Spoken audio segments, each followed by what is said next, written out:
अब अभी हम रिवीजन कर रहे हैं share based payment IFRS 2 Ind AS 102। थोड़ा टाइम लगा के इस सब टॉपिक को रिवाइज करेंगे क्योंकि ये अदरवाइज बहुत इंपॉर्टेंट है। मैंने आपको बताया था कि जो शेयर है उसका प्राइमरी फंक्शन अगर कोई भी समझता है, कोई छोटा सा बच्चा भी पढ़ रहा होगा तो उसको ये पता है कि शेयर का प्राइमरी फंक्शन होता है कि हम कैपिटल पूल करेंगे उससे, यानी कैपिटल रेज करने के लिए एक इंस्ट्रूमेंट बना है शेयर। लेकिन आज के समय में शेयर का यूज सिर्फ कैपिटल रेज करने तक लिमिट नहीं रह गया है। आज के समय में शेयर का यूज कैपिटल के रेज करने से कहीं आगे पहुंच गया, जिसको हम टेक्निकली कहते हैं use of share as currency cash. अगर आपको गुड्स बाई करना है तो आप पैसे के बदले शेयर दे दो। अगर आपको एसेट बाई करना है आप पैसे के बदले शेयर्स दे दो। अगर आपको सर्विसेज बाई करना है आप पैसे के बदले क्या दे दो? शेयर्स। तो ये सारे काम आप कर सकते हैं, किसके थ्रू कर सकते हैं? शेयर्स के थ्रू कर सकते हैं। अब हमारा जो ये स्टैंडर्ड है इसकी एप्लीकेबिलिटी है इक्विटी सेटल ट्रांजैक्शन पे, मतलब जब आप शेयर ही देते हैं। दूसरा है कैश सेटल ट्रांजैक्शन, मतलब शेयर के बराबर कैश कैलकुलेट करके कैश देते हैं। और ऑल्टरनेटिव चॉइस ऑफ सेटलमेंट का मतलब होता है कि जहां पे आप चॉइस या तो खुद अपने पास रख लेते हैं या एम्प्लॉय को दे देते हैं चॉइस कि आपको शेयर मर्जी हो तो शेयर ले जाना, कैश मर्जी हो तो कैश ले जाना। और ग्रुप सेटलमेंट स्कीम में क्या होता है, सब्सिडरी के एम्प्लॉय को होल्डिंग ने शेयर दे दिया या होल्डिंग के एम्प्लॉय को सब्सिडरी ने दे दिया। हर शेयर के ट्रांजैक्शन पे स्टैंडर्ड अप्लाई नहीं होता। जैसे मैंने बताया, transaction with employ as capacity of owner. Employ company का मालिक भी है और मालिक के अगर हैसियत से उसके साथ कोई शेयर का ट्रांजैक्शन हुआ, जैसे राइट शेयर इशू किए गए, बोनस शेयर इशू किए गए, तो हम उसको शेयर बेस्ड पेमेंट ट्रांजैक्शन नहीं मानेंगे।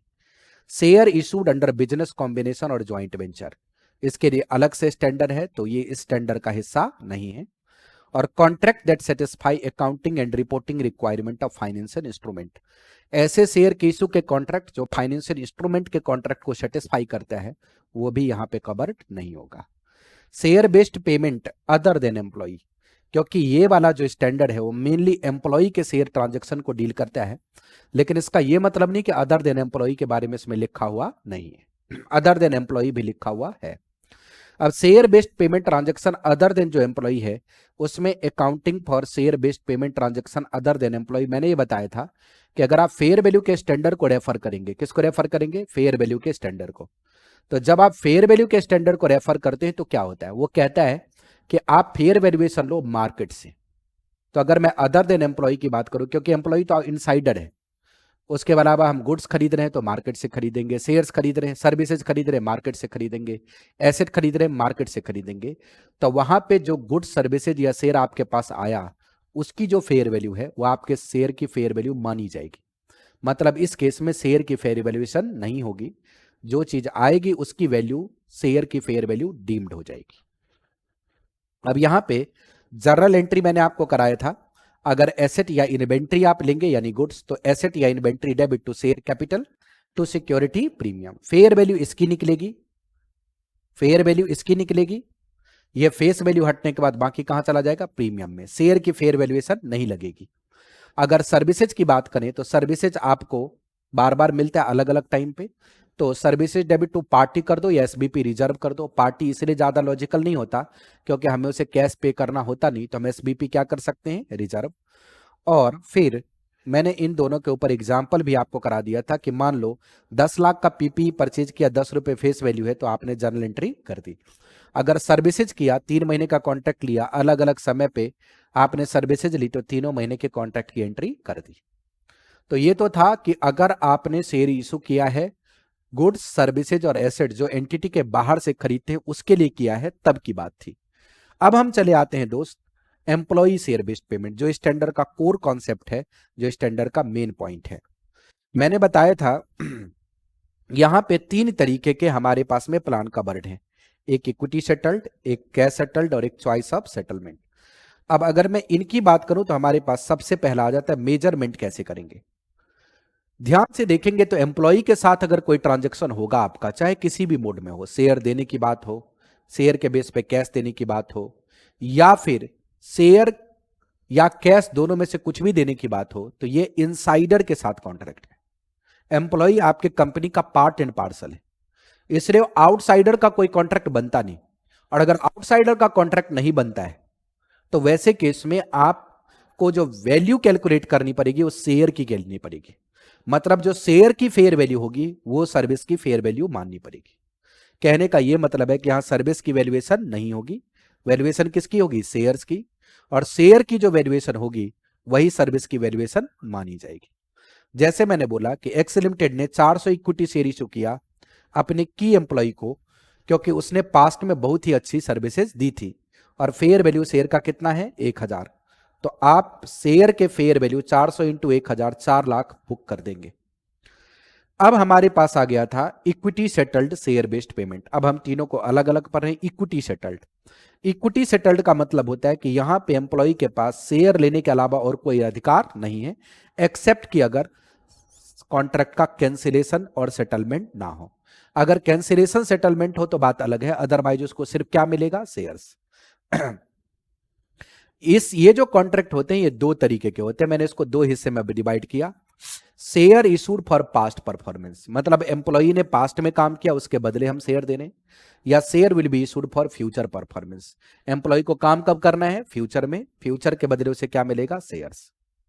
अगर पास्ट परफॉर्मेंस की बात करेंगे तो इशूड अगर फ्री ऑफ कॉस्ट करते हैं, क्या इशू करते हैं, फ्री ऑफ कॉस्ट, मतलब कोई पैसा चार्ज नहीं करते, तो आप पूरा अमाउंट एम्प्लॉय बेनिफिट एक्सपेंस में डाल देंगे। क्यों, क्योंकि सर्विसेज ऑलरेडी रेंडर हो चुकी है, अब आप जो दे रहे हैं वो सर्विस का कॉम्पनसेशन है, फ्यूचर में कोई आपको सर्विस रिकॉग्नाइज नहीं कर रहा है।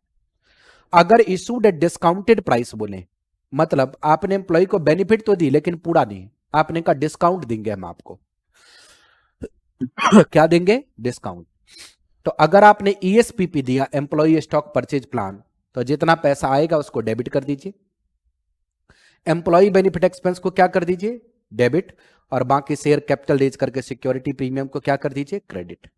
अब यहां पे मैंने आपको बताया था, दो एग्जांपल लिए थे कि अगर 20,000 एक सीईओ को आपने इशू किया पास्ट परफॉर्मेंस के बदले, और नंबर ऑफ शेयर्स आपने उसे इशू किए हैं कितने, 20,000, और हमारे पास शेयर का रेट कितना है, 885 रुपए, तो 10 रुपए किस में गया, कैपिटल में, बाकी सब किस में चला गया, प्रीमियम में। लेकिन अगर आपने एम्प्लॉय को ईएसपीपी इशू किया और आपने ये भी बोला कि हम आपसे 40 रुपए लेंगे, कितने, 40, शेयर की प्राइस कितनी है, 60। अब एक और भी रिस्ट्रिक्शन आपने लगा दी कि शेयर देने के बाद आप 3 साल बेच नहीं पाओगे। तो वैसे बाजार में शेयर 60 रुपए का बिक रहा है, लेकिन जो शेयर 60 रुपए का बिक रहा है उसके ऊपर कोई रिस्ट्रिक्शन तो नहीं है ना, बोलो, जो शेयर 60 रुपए का बिक रहा है उसके ऊपर कोई रिस्ट्रिक्शन तो है नहीं, आपने रिस्ट्रिक्शन लगा दी, इसलिए इसकी फेयर वैल्यू घट के कितनी हो गई, 56। तो यहां पे आपके एक्चुअल शेयर की फेयर वैल्यू कितनी हुई, 56, जिसमें से आपके पास आया कितना, 40, तो खर्चा कितना हो गया, 16। इसमें फ्यूचर में जाने की जरूरत नहीं है क्योंकि आपके सारे सर्विसेज पास्ट में आ चुके। अब हमारे पास आता है share will be issued for future performance. अगर शेयर फ्यूचर परफॉर्मेंस के लिए दिया जाएगा तो mean services to be rendered in future, इसमें हम इसको ईसॉप कह सकते हैं या एम्प्लॉय सर्विस कह सकते हैं। अकाउंटिंग एंड रिपोर्टिंग डिपेंड करेगा किस पे, वेस्टिंग पीरियड पे, और वेस्टिंग पीरियड की बात हम आगे कर रहे हैं। ये देखिए, मैंने यहां पे एक डायग्राम बना के कुछ बातें आपको समझाई थी। नंबर 1, सबसे पहले हमें कॉन्ट्रैक्ट में कुछ बातों को समझना है। ग्रांट डेट कब है, ग्रांट डेट का मतलब होता है contract date between employer and employee. जिस दिन एम्प्लॉयर और एम्प्लॉय के बीच में कॉन्ट्रैक्ट हुआ उसको हम क्या कहते हैं, grant date. Fair value of option, यहां पे ऑप्शन की फेयर वैल्यू निकालेंगे आप, और फेयर वैल्यू ऑफ ऑप्शन यहां पे नॉर्मली मार्केट से नहीं निकलती। यहां पे फेयर वैल्यू निकालने के लिए चूंकि फ्यूचर के पर्सपेक्ट को भी कंसीडर करना होता है, तो हम यहां ब्लैक स्कॉल मॉडल या बाइनोमियल मॉडल का यूज करते हैं। फेयर वैल्यू ऑफ शेयर्स, अब मैंने आपको ऑप्शन और शेयर में भी अंतर बताया था। जिस कॉन्ट्रैक्ट के अंदर एक्सरसाइज प्राइस हो उसको क्या बोलेंगे, ऑप्शन, क्योंकि एक्सरसाइज प्राइस है तो एम्प्लॉय को कुछ देना पड़ेगा, और देना पड़ेगा तो उसके पास ऑप्शन हो जाएगा वो शेयर ले या ना ले। लेकिन जहां पे एक्सरसाइज प्राइस नहीं है वहां मुफ्त का मिल रहा है, मुफ्त का मिल रहा है तो कोई कुछ पूछता नहीं, वो ले ही लेता है। इसलिए कभी देखेंगे आप लिखा रहेगा क्वेश्चन में ऑप्शन, कभी क्या लिखा रहेगा, शेयर्स। वेस्टिंग पीरियड हमें देखना पड़ेगा कितना है, मैंने नॉर्मली 3 साल लिख दिया क्योंकि ज्यादातर एग्जाम के क्वेश्चन में 3 साल रहता है, बट ये कोई जरूरी नहीं है, 2 साल भी हो सकता है, 1 साल भी हो सकता है, 5 साल भी हो सकता है। और एक्सरसाइज पीरियड का मतलब होता है वेस्टिंग करने के बाद जितना वक्त आप देते हैं शेयर लेने के लिए, हम उसको क्या कहते हैं, एक्सरसाइज पीरियड। इंट्रिंसिक वैल्यू के बारे में मैंने आपको बताया था। इंट्रिंसिक वैल्यू का मतलब होता है market price minus exercise price. But इसका कंक्लूजन मैंने लास्ट में बताया कि इंट्रिंसिक वैल्यू क्या यूज कर सकते हैं, और अगर कर सकते हैं तो कब कर सकते हैं और कैसे कर सकते हैं। कुछ ज्यादा होशियार लोग भी हैं पढ़ाने वाले, वो कहते हैं कि स्टैंडर्ड में इंट्रिंसिक वैल्यू लिखा ही नहीं। मेरी बात समझ में आ रही? तो वो ऐसी चीजें अगर कहीं सुन ले तो पहले आराम से स्टैंडर्ड को पढ़ ले, क्योंकि इंट्रिंसिक वैल्यू का कॉन्सेप्ट है बट उसका यूज रेयर टू रेयरेस्ट है, जो हम कंक्लूड करेंगे अभी बाद में। वेस्टिंग पीरियड का मतलब होता है वो पीरियड जिसमें आपको काम करना पड़ेगा। उसमें दो तरीके के वेस्टिंग कंडीशन होते हैं। एक सर्विस कंडीशन, जैसे आपको इतने समय तक कंपनी छोड़ के नहीं जाना, इसमें कोई एडिशनल परफॉर्मेंस नहीं होता। दूसरा होता है परफॉर्मेंस कंडीशन, जिसमें आपको टारगेट मीट आउट करना पड़ता है। परफॉर्मेंस जो कंडीशन होते हैं वो भी दो तरीके के होते हैं, एक मार्केट प्राइस और एक other than market price. Life of option का मतलब होता है कि जिस दिन ग्रांट डेट शुरू हुआ उस दिन से ऑप्शन की जिंदगी स्टार्ट हुई, और जिस दिन एक्सपायरी डेट हुआ उस दिन खत्म होगा। कॉन्सेप्ट ऑफ शेयर और शेयर ऑप्शन ये मैंने आपको लिखवा दिया था। जहां पे एक्सरसाइज प्राइस है उसको क्या बोलेंगे, ऑप्शन। जहां एक्सरसाइज प्राइस नहीं है उसको क्या बोलेंगे, शेयर्स। ग्रांट डेट का मतलब भी मैंने आपको समझा ही दिया, फेयर वैल्यू वगैरह ये सारी बातें मैंने बता दी। अब आता है कि आप मेजरमेंट एक्सपेंस का करेंगे कैसे। कैलकुलेट करना पड़ेगा, calculate latest estimate of equity share expected to vest. आप जो खर्चे का मेजरमेंट करते हैं उसमें किन किन चीजों को एडजस्ट कर लेते हैं, ध्यान देना। नंबर वन, कोई एम्प्लॉय अगर छोड़ के जाएगा तो उसकी एडजस्टमेंट हो जाएगी, क्योंकि हम लेटेस्ट एस्टीमेट ऑफ एम्प्लॉय लेते हैं। नंबर दो, आप एम्प्लॉय का अगर लेटेस्ट एस्टीमेट लेंगे तो जो ऑप्शन बेस्ट होगा ऑटोमेटिक ही लेटेस्ट बन जाएगा, क्योंकि ऑप्शन को एम्प्लॉय के नंबर से मल्टीप्लाई करेंगे तभी लेटेस्ट ऑप्शन टू बेस्ट निकलेगा। दूसरा आएगा, आपको चेक करना है कि आपके क्वेश्चन में फेयर वैल्यू लगेगा या रेयर केस में इंट्रिंसिक वैल्यू यूज हो सकता है। इन जनरल क्या यूज होना है, फेयर वैल्यू। लेकिन स्टैंडर्ड में ऐसे पैराग्राफ हैं जो कहते हैं कि अगर फेयर वैल्यू कैलकुलेट करना मुमकिन ना हो तो आप इंट्रिंसिक वैल्यू की ओर जा सकते हैं। Identify vesting period given calculated. Vesting period या तो क्वेश्चन देगा या फिर आपको कैलकुलेट करना है, जो आगे सिखाएंगे आपको। Calculate year expenses as follows. Step one में आप क्या निकालेंगे, बोलिए। स्टेप वन में निकालेंगे आप estimated option to vest. Step two में आपने निकाला या तो फेयर वैल्यू या कंटिजेंट केस में इंट्रिंसिक वैल्यू। स्टेप थ्री में आपने निकाला वेस्टिंग पीरियड। जितना पीरियड एक्सपायर हो गया उससे मल्टीप्लाई कर दीजिए। जो खर्चा अभी तक बुक कर चुके हैं उसको माइनस कर दीजिए, एक्चुअल एक्सपेंस निकल आएगा। तो आप ऐसे भी बना सकते हैं, और मैंने बोला था कि अगर आप इसको स्टेटमेंट में कन्वर्ट कर दे तो आपके लिए काम बिल्कुल आसान हो जाएगा और प्रेजेंटेशन भी ज्यादा इंप्रूव्ड दिखेगा। अब यहां पे कुछ नालायक किस्म के लोग भी हैं, वो कहते हैं कि अगर आपने स्टेटमेंट बना दिया तो आपके नंबर कट जाएंगे, क्योंकि इंस्टीट्यूट ने स्टेटमेंट नहीं बनाए। एक तो इंस्टीट्यूट के आंसर में कंसिस्टेंसी नहीं होती, कभी स्टेटमेंट बनाते हैं और कभी स्टेटमेंट नहीं बनाते, कभी सीधा कैलकुलेशन कर देते हैं। अब कुछ जो रटने वाले लोग हैं जिनको कभी किसी इंस्टीट्यूट से लेना देना है नहीं, जिनको कुछ नॉलेज नहीं है, वो इंस्टीट्यूट का ठेका ले लेंगे, इंस्टीट्यूट के हेड ऑफिस से पहले उनको लात मार के भगा देगा, वो अंदर जा भी नहीं सकते, वो भी ज्ञान बांट देते यूट्यूब पे। अगर मैं वर्किंग नोट ज्यादा फेयर कर रहा हूं तो इसमें नंबर काटने वाली बात कहां से आ गई? भाई मैं बेस्ट प्रेजेंटेशन दे रहा हूं, इंस्टीट्यूट ने जो प्रेजेंटेशन दिया है वो कहां लिखा है कि वो बेस्ट प्रेजेंटेशन है? अगर वो शेड्यूल 3 या किसी लीगल फॉर्मेट का पार्ट नहीं है तो आप वर्किंग नोट को सबसे बेस्ट जितना मेजर प्रेजेंट हो सकता है वो करें। हाँ, आंसर गलत नहीं होना चाहिए, आंसर मैच करना चाहिए। बात समझ में आई? प्रेजेंटेशन में कोई दिक्कत की बात नहीं। तो ऐसे जो ज्ञानी लोग रहते हैं उनसे दूर रहें, वो कभी इंस्टीट्यूट का काम काज नहीं जानते, वो स्टूडियो में बैठ के सारी दुनिया के मालिक बन जाते। तो estimated share option to vest हो गया। Fair value at grant date, grant date की फेयर वैल्यू रखेंगे आप। Total estimated expense at end of each year, आप इसको क्या करेंगे, मल्टीप्लाई। फिर वेस्टिंग पीरियड लेंगे, क्यूमुलेटिव एक्सपेंस लेंगे, एक्सपेंसेस प्रीवियस ईयर का माइनस करेंगे, फिर करंट ईयर एक्सपेंस निकलेगा। अब कई बच्चे मुझसे ये भी पूछते हैं सर क्यूमुलेटिव क्यों लगाते हैं, सीधा एसएलएम कर दो। क्यूमुलेटिव इसलिए लगाते हैं क्योंकि एम्प्लॉय का एस्टिमेट बदलता रहता है, तो अगर सिंपल स्ट्रेट लाइन लगाएंगे तो एक्सपेंसेस सही से रिकॉग्नाइज नहीं होगा, क्योंकि मान लो अभी मुझे लग रहा था कि 500 में से 400 एम्प्लॉय रहेगा, अगले बार अगर नहीं 450 रहेगा, कोई नहीं गया, तो हमारे एस्टिमेट्स बदलते रहते हैं, इसलिए हम हमेशा क्यूमुलेटिव एसएलएम लगाते हैं। है ये एसएलएम ही, बट चूंकि एक्सपेंसेज कुछ भी अनटच ना रह जाए या कम ज्यादा बुक ना हो जाए, इसलिए हमने क्या लगा दिया, क्यूमुलेटिव स्ट्रेट लाइन मेथड। अब इसके ऊपर मैंने आपको एक एग्जाम्पल भी कराया था, जिसमें सिंपली ये बताया था कि आपके पास पहले ईयर के एंड में एस्टिमेट है 89% का, दूसरे ईयर में कितना 82% का, और फाइनली कितना रह गया 390। तो हमने यहां कैलकुलेट कर दिया सारा, और कैलकुलेशन करने के बाद खर्चा का कैलकुलेशन निकलवा दिया। कैसे निकलवाया वो देखिए, एग्जाम्पल था 500 एम्प्लॉय को 100 शेयर दे रहे हैं, और कितने वेस्टिंग पीरियड है 3, और फेयर वैल्यू कितनी है 75। तो हमारे पास 500 में से पहले ईयर के एंड में 89% एस्टिमेट है, दूसरे में 82 है, और तीसरे में ऑलरेडी 390 गिवन ही है। मैंने नंबर ऑफ शेयर से मल्टीप्लाई कर दिया, ऑप्शन आ गया, फेयर वैल्यू से मल्टीप्लाई कर दिया, खर्चे आ गए, वेस्टिंग पीरियड से डिवाइड करके क्यूमुलेटिव निकाल दिया, और प्रीवियस ईयर घटा के करंट ईयर निकाल दिया।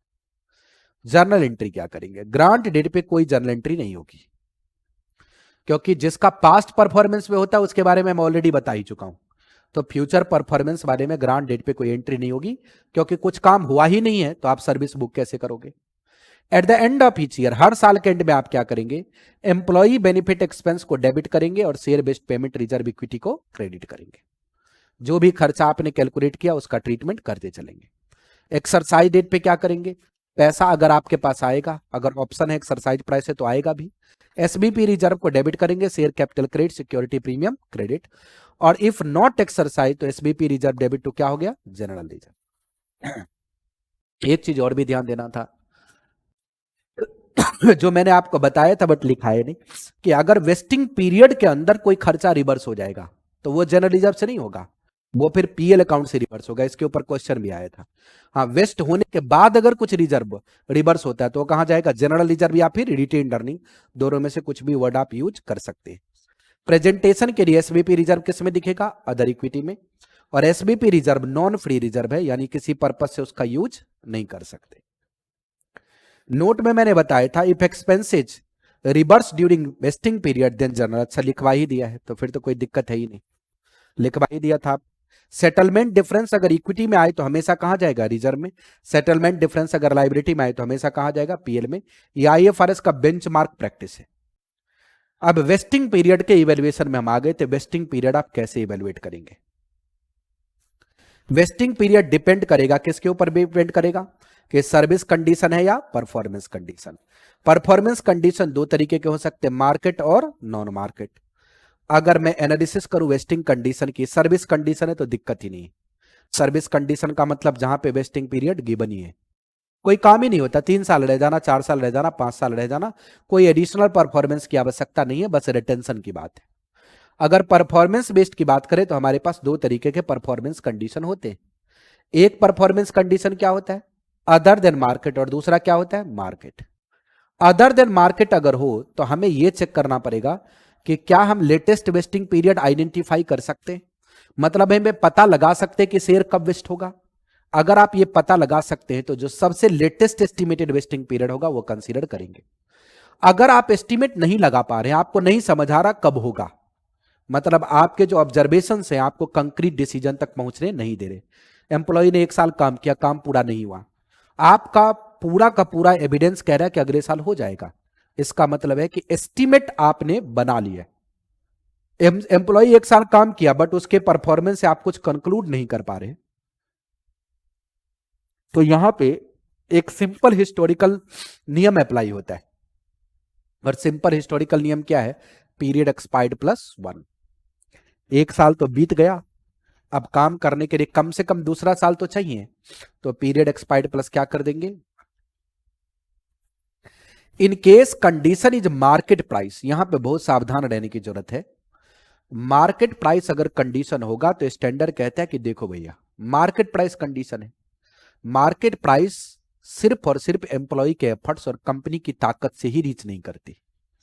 मार्केट प्राइस में कई इंटरनल और एक्सटर्नल फैक्टर काम करते हैं, इसलिए अगर मार्केट प्राइस वेस्टिंग कंडीशन में लगा हुआ हो तो मार्केट प्राइस अचीव हो भी सकता है और मार्केट प्राइस अचीव नहीं भी हो सकता है। इन दोनों की प्रोबेबिलिटी ग्रांट डेट पे एडजस्ट कर देंगे। मतलब ग्रांट डेट की जो फेयर वैल्यू निकलेगी वो इस बात को कंसीडर करने के बाद निकलेगी कि हो सकता है मार्केट प्राइस अचीव ना भी हो। इसलिए अगर मार्केट प्राइस अचीव नहीं भी होगा तब भी पूरे वेस्टिंग पीरियड में खर्चा रिकॉग्नाइज होगा, क्योंकि नहीं होने की प्रोबेबिलिटी फेयर वैल्यू में पहले से एडजस्टेड है। बात समझ में आई? अब इसमें भी दो तरीके के हमारे पास कंडीशन होते हैं। एक फिक्स्ड पीरियड, जैसे 3 साल में आपको मार्केट प्राइस रीच कराना है, तो यहां पे वेस्टिंग पीरियड भी कन्फाइन कर दिया और मार्केट प्राइस भी क्या कर दिया, कन्फाइन। लेकिन एक होता है रेंज ऑफ पीरियड, जहां पे आपके पास में समय दे दिया जाता है, 5 साल का समय है आपके पास, आप जितने दिन में कर लोगे मार्केट प्राइस रीच, हम आपको शेयर दे देंगे। अब ये जो रेंज होता है, रेंज पे आपको मेहनत करनी पड़ेगी। रेंज पे क्या करनी पड़ेगी, मेहनत। रेंज पे क्यों मेहनत करनी पड़ेगी, ये ध्यान देना। अगर रेंज ऑफ पीरियड है, कौन सा पीरियड है, रेंज ऑफ पीरियड अगर है, तो वैसे केस में हमें देखना पड़ेगा कि हमें अब एस्टिमेट करना पड़ेगा कि कितना वक्त हमें लगेगा मार्केट प्राइस अचीव करने में, और जो हम एस्टिमेट करेंगे वेस्टिंग पीरियड, उसी में खर्चा रिकॉग्नाइज होगा। बट अगर हमने वेस्टिंग पीरियड एस्टिमेट कर लिया तो जरूरी तो है नहीं कि 100% सही हुआ हो सकता है जो आपका वेस्टिंग पीरियड आपने एस्टिमेट किया उससे कम समय में काम हो जाए, या हो सकता है उससे ज्यादा समय भी लग जाए। अगर बराबर ही समय लगा तब तो कोई दिक्कत ही नहीं, बराबर पीरियड में बुक कर लो। अगर कम समय लगा तो आप पहले पीरियड में नॉर्मल बुक करेंगे, दूसरे पीरियड में यानी जिस पीरियड में काम पूरा हो जाएगा उस पीरियड में रिमेनिंग सारे खर्चे पीएल में डाल देंगे। लेकिन अगर एक्चुअल पीरियड एस्टिमेटेड से ज्यादा लग गया तो एक्स्ट्रा पीरियड को क्या कर देंगे, इग्नोर। मान लो मैंने वेस्टिंग पीरियड 3 साल एस्टिमेट की थी और मुझे 4 साल लग गया, तो खर्चा तब भी 3 ही में बुक होगा, चौथे में बुक नहीं होगा। अब इसके ऊपर भी एग्जाम्पल आया था, मैंने एग्जाम्पल आपको कराया था। यहां पे हमारे पास में एग्जाम्पल नंबर 1 था। क्या था, एग्जाम्पल नंबर 1। अब एग्जाम्पल नंबर 1 ऑलरेडी हमारे नोट्स में लगा ही हुआ था, ये नोट्स एक बार देख लेते हैं।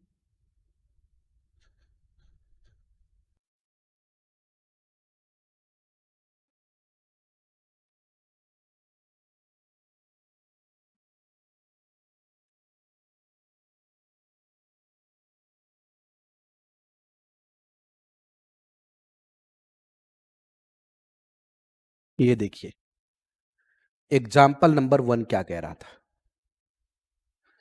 ये कह रहा था at the beginning of year 1 X limited grant option 200 employee, the share option will vest at the end of year 3 provided that employee remain in the entity employment and provided that revenue of the company increase by latest at an average of 8%। मतलब performance condition attach कर दिया, कितना percent लगा दिया, 8%। If percent increase 8% and below 10%, each employ will receive 120 share. If 10 और below 15 हो जाए तो कितना मिलेगा, 240 शेयर। एंड ये 15% से ज्यादा हो जाए कितना मिलेगा, 360 share. On grant date X limited estimate that the share option have fair value कितना, 40 रुपए per option and 16 per employee. By the end of year 1 12 employee have left and entity still expect कितना left करेगा, 32। Year 1 में revenue has increase कितना, 12%। and company expect that the rate of increase continue over next 2 year। 12% वाले में अगर आप चलेंगे तो 10 से ऊपर है, बोलिए। और अगर 10 से ऊपर है आपका तो आप कह रहे हैं ना, if 10% and above but below 15 तो कितने शेयर मिलेंगे, 240। तो पहले ईयर में 240 शेयर मिलने के चांसेस हैं। दूसरे ईयर में देखिए, इन ईयर 1 रेवेन्यू का काम हो गया। दूसरा कहता है bye the end of year 2 further 10 employee left bringing total कितना, 22। The entity now expect 5 more employee will leave during 3 and therefore expect 27 employee left. Revenue second year में कितना पहुंचा, 18%। मतलब वो 15 को क्रॉस कर गया, मतलब कितना शेयर मिलेगा, 360। उसके बाद तीसरे ईयर में रेवेन्यू एवरेज कितना रह गया, 16, मतलब 15 से ज्यादा हो गया, तब भी कितना हो गया, 360। बोलिए तो मैंने यहां पे फिर क्या किया, आपके पास में नंबर ऑफ शेयर 200 था, टोटल लेफ्ट एम्प्लॉय दे रहा था 32, क्वेश्चन में गिवन था, टोटल मिला कितना चला जाएगा 32। पहले बारे में 240 आ रहा था, मल्टीप्लाई कर दिया। फिर दूसरे ईयर में 12, 10 और 5 ऐसे गया 360। फिर तीसरे में 12, 10 और 8 फिर कितना गया 360। फेयर वैल्यू क्वेश्चन में गिवन ही थी। हमारे पास टोटल एक्सपेंस आ गए, वेस्टिंग पीरियड गिवन था, फिर हमने एक्सपेंस कैलकुलेट कर दिया। अब फिर एक एग्जाम्पल लिया हमने, हमारे पास अब एक दूसरा एग्जाम्पल आ गया। अब ये देखिए second example.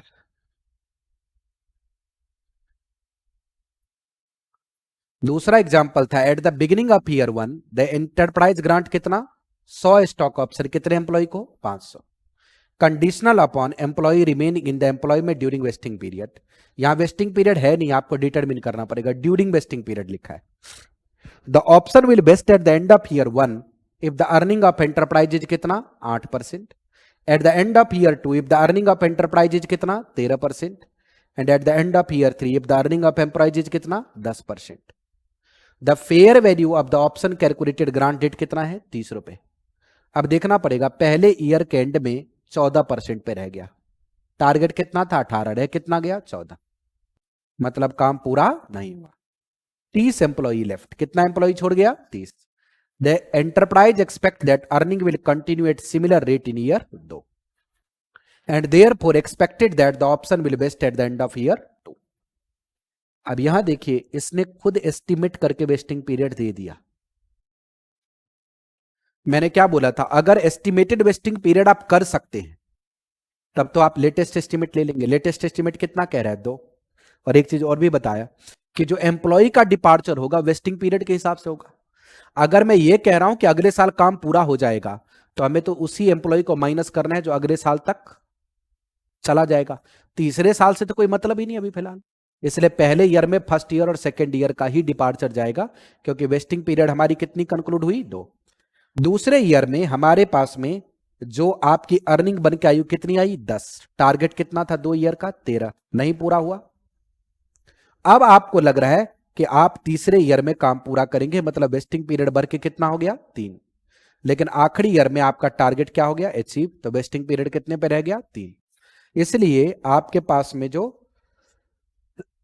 Vesting period conclude हुई है पहले ईयर में कितना 2, दूसरे ईयर में कितना 3, फिर कितना 3। एक तो यहां ध्यान रखना होता है, दूसरा यहां रखना होता है।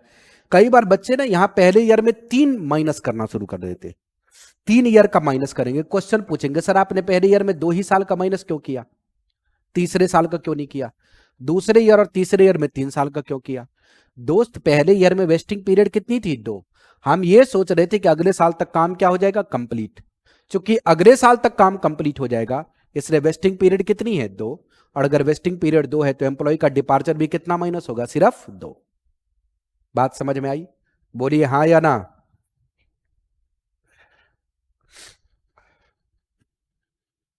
अब आगे बढ़िए, बाकी सारी चीजें तो फिक्स ही रहती हैं। अब हम चल रहे थे एग्जाम्पल नंबर 3 में। एग्जाम्पल नंबर 3 देखिए अपना, ये आपके पास में मार्केट प्राइस वाले कंडीशन से रिलेट कर रहा था। मार्केट प्राइस कंडीशन क्या कह रहा था, देखिए कि हमने एस्टीमेट की है, हमारे पास में expected completion of the market period कितना है 4 साल। मार्केट मीट कंडीशन 3 साल में मीट आउट हो गया, तो पहले और दूसरे साल में नॉर्मल खर्चा बुक करेंगे। देखिए 1 और 2 मैंने नॉर्मल 1/4 1/4 बुक किया, तीसरे ईयर में काम पूरा हो गया इसलिए पूरा डाल दिया। फिर दूसरे केस में कह रहा है कि आपके पास में था कितना कंडीशन 4 का, लेकिन काम कितने में पूरा हुआ 5, और मैंने बोला था जो एक्स्ट्रा पीरियड उसको क्या कर देंगे इग्नोर, इसलिए सीधा कितना कर दिया 1/4। क्लियर है पॉइंट, बोलिए। तो आप वेस्टिंग कंडीशन में आपको क्या क्या कंक्लूड करना था। अगर सर्विस कंडीशन हो, डायरेक्ट सर्विस कंडीशन है, दिक्कत ही नहीं है। अगर परफॉर्मेंस कंडीशन हो अदर देन मार्केट, तो आप वेस्टिंग पीरियड एस्टिमेट करेंगे। अगर लेटेस्ट एस्टिमेट कर पाए तो लेटेस्ट एस्टिमेट लीजिए, नहीं कर पाए तो एक्सपायर्ड +1 कर दीजिए। मार्केट प्राइस अगर कंडीशन है और वेस्टिंग पीरियड फिक्स कर दिया तो दिक्कत ही नहीं है। अगर वेस्टिंग पीरियड रेंज में है तो एस्टिमेट कीजिए, एस्टिमेटेड वेस्टिंग पीरियड में खर्चा रिकॉग्नाइज करना शुरू कीजिए। अगर एस्टिमेटेड से पहले हो जाए तो जिस ईयर में काम हो जाए रिमेनिंग सारा खर्चा बुक कर दीजिए, अगर एस्टिमेटेड से ज्यादा लग जाए तो इंक्रीमेंटल पीरियड इग्नोर कर दीजिए। तो यहां तक हमने अंडरस्टैंड किया था दोस्त, आपके पास में परफॉर्मेंस कंडीशन और वेस्टिंग पीरियड की एनालिसिस क्लियर है।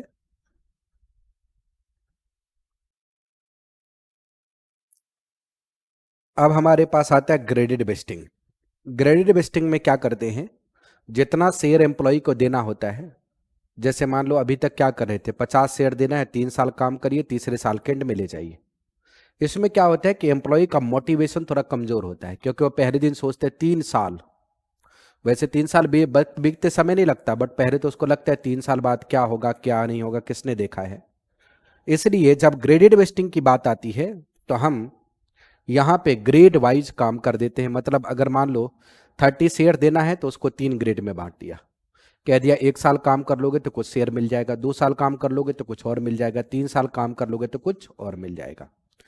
तो ये ग्रेडेड वेस्टिंग स्पेसिफिक कॉन्ट्रैक्ट है, बट अकाउंटिंग पर्पज से चूंकि खर्चे का रिकॉग्निशन वेस्टिंग पीरियड के हिसाब से होता है, खर्चे का रिकॉग्निशन किसके हिसाब से होता है, वेस्टिंग पीरियड।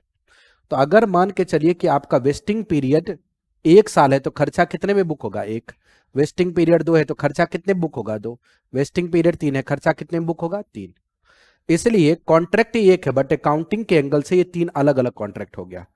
तीनों के अलग अलग कैलकुलेशंस आपको करने पड़ेंगे, तीनों कैलकुलेशन सेपरेट होगी, अलग अलग होगी। मेरी बात समझ में आ रही है। जैसे ग्रेड 1 है, अगर वो 1 साल है तो 1 साल के हिसाब से, ग्रेड 2 के लिए अलग, ग्रेड 3 के लिए अलग। तो यहां पे मैंने एक एग्जांपल लिया था कि मान के चलो कि हमें पर एम्प्लॉय को कितने शेयर देने हैं, 30। तो मैंने उसको डिवाइड कर दिया ग्रुप 1, ग्रुप 2 और ग्रुप 3 के अंदर। कह रहा है X limited issue 500 employee 30 shares at the beginning of year 1 with fair value कितना है, हर शेयर की फेयर वैल्यू अलग अलग है। और आप परसेंटेज कितना दे रहे हैं, 40, 40 और 20। मतलब 30 का 40% 12, फिर 30 का 40% 12, 30 का 20% 6। यानी एक ईयर में कितना, 12, दूसरे ईयर में कितना, 12, तीसरे ईयर में कितना, 6। तो सबकी अलग अलग कैलकुलेशन हमारे पास हो गई। बात समझ में आई। अब ईयर 1 में क्या होगा, पहला वाले का तो पूरा खर्चा रिकॉग्नाइज हो जाएगा क्योंकि पूरा का पूरा काम हो गया। दूसरे ईयर वाले का आधा हो जाएगा, दूसरे ग्रेड वाले का, क्योंकि उसका 2 साल वेस्टिंग पीरियड था तो इसका 2 साल में खर्चा बुक हो गया। और तीसरे ईयर वाले का कितना था, 3, इसलिए 1/3 हो गया। फिर दूसरे ईयर में पहला वाला खत्म हो गया क्योंकि पहले वाले का वेस्टिंग पीरियड दूसरे साल में फॉर ही नहीं कर रहा था, दूसरे का जो रिमेनिंग था वो हो गया, और तीसरे का 2/3 हो गया, और तीसरे ईयर में सिर्फ 3 वाला बच गया, वो कर दिया। तो ग्रेडेड वेस्टिंग में खर्चा का कैलकुलेशन आपको वेस्टिंग पीरियड के हिसाब से करना पड़ेगा। हर ग्रेड अपने आप में एक सेपरेट वेस्टिंग पीरियड माना जाएगा। अब हम आ जाते हैं मॉडिफिकेशंस पे। मॉडिफिकेशंस क्या है, मॉडिफिकेशंस में मैंने कॉन्सेप्ट बेंचमार्क बनाया था कि ग्रांट डेट की फेयर वैल्यू मिनिमम एक्सपेंस है जो आप रिकॉग्नाइज करेंगे।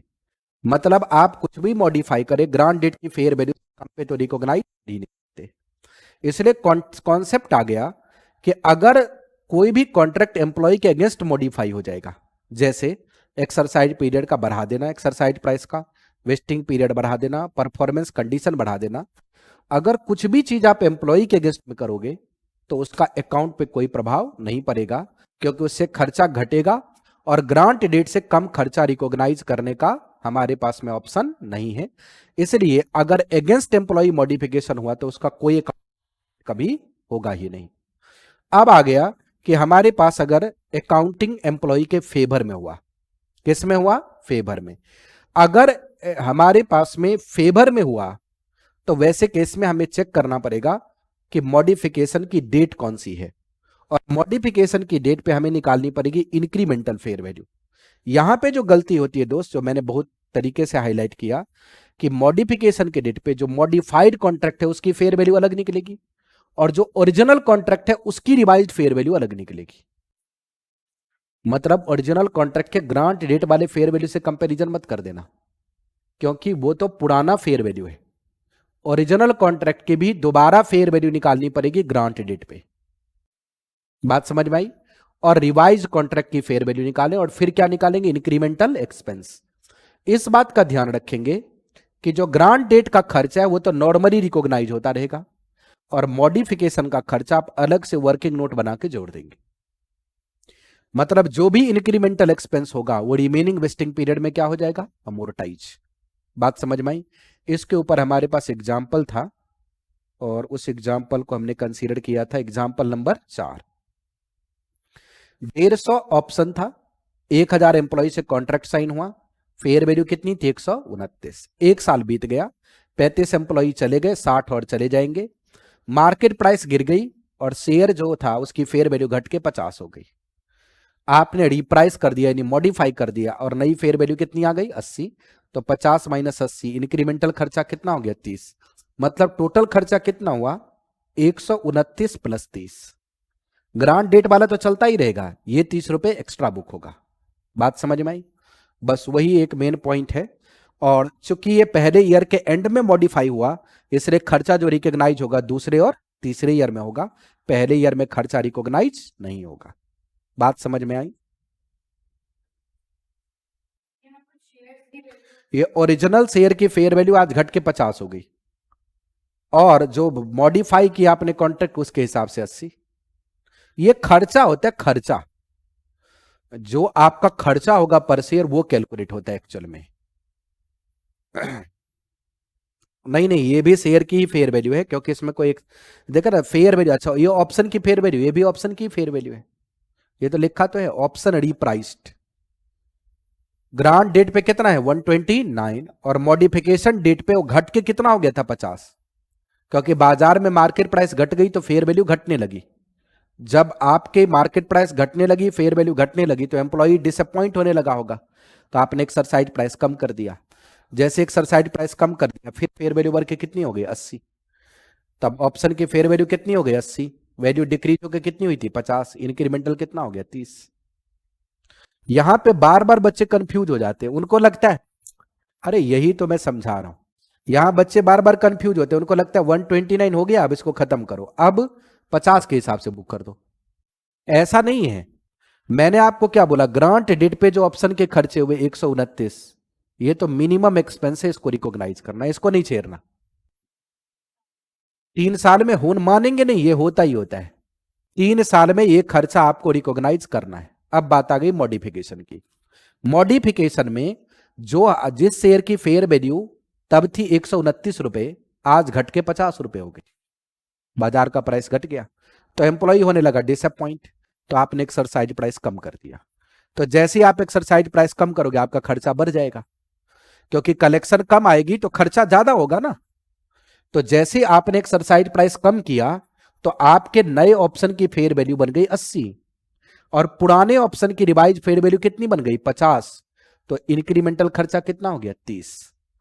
ये जो खर्चा इंक्रीज होगा ये 129 में प्लस होगा, ये ना समझे कि 129 में इंक्लूडेड है, ये एक्स्ट्रा एक्सपेंस है।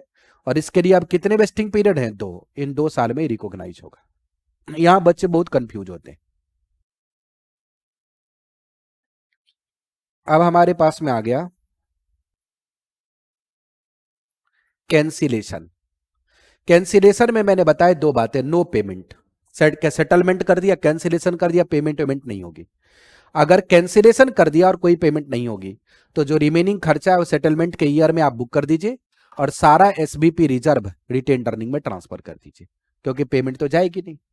लेकिन अगर आपने सेटलमेंट करके पेमेंट भी की है तो बाकी सारा खर्चा तो आप रिकॉग्नाइज कर ही दोगे, लेकिन आप एक जर्नल एंट्री पास करोगे जिसमें एसबीपी रिजर्व डेबिट करेंगे फेयर वैल्यू से, पेमेंट आप कर देंगे। बात समझ में आई। रिटेन्ड अर्निंग आप करेंगे पेमेंट जितनी ग्रेटर देन हो किससे, फेयर वैल्यू से, और बाकी सारा खर्चा उठा के कहां डाल देंगे, प्रॉफिट एंड लॉस में। बात समझ में आई। इसके ऊपर भी एक एग्जाम्पल था।